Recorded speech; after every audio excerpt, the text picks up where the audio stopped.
Now I want to read to you Mark 4 and 35 through to 41 in this series from Mark's Gospel. That day when evening came, he said to his disciples, "Let's go to the other side." Leaving the crowd behind, they took him along just as he was in the boat.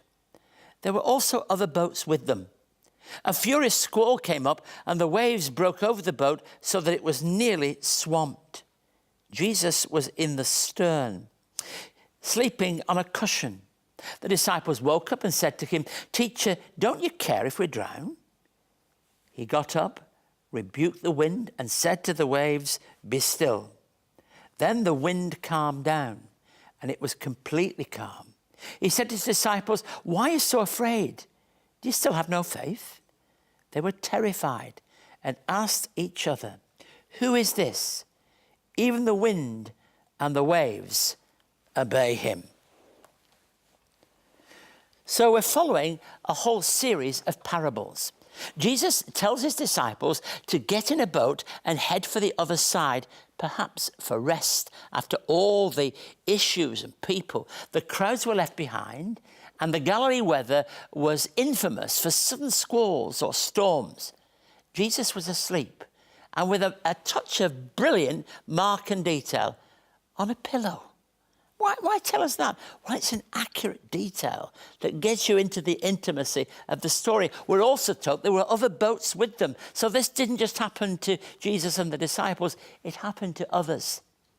The disciples awake.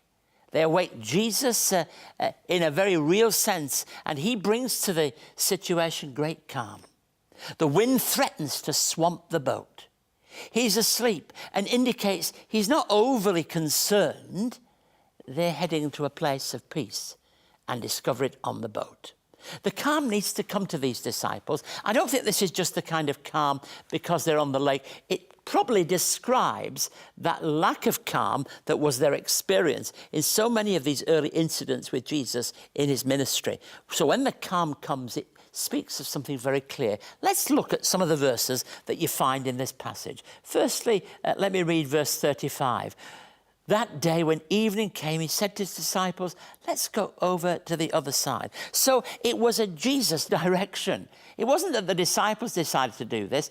There was a sense in which he said, "Let's go." He's wanting rest and renewal. There's nothing wrong in that. It's essential for all our lives. And Jesus knew for himself and for the disciples that renewal and strength was needed for them in the midst of all the ministry that they've been involved in, of teaching and healing and bringing grace to people's lives. Then in verse 38, in the same passage, we read these words. Jesus was in the stern, sleeping on a cushion, as we've already said. The disciples woke him and said to him, "Teacher, don't you care if we drown?" You notice they call him teacher, not Lord. They call him teacher because perhaps at this point he'd been teaching before. We've got a whole series of his teaching in parables before. But it's not quite the same as Lord. Lord will come later for them in many ways when they discover that he is the master of the waves that roll. He is the master over nature and all that comes there. But teacher leads them into that place where they haven't really fully discovered who he is and what he is. And the peace comes in the midst of the storm. Verse 39 in the same passage.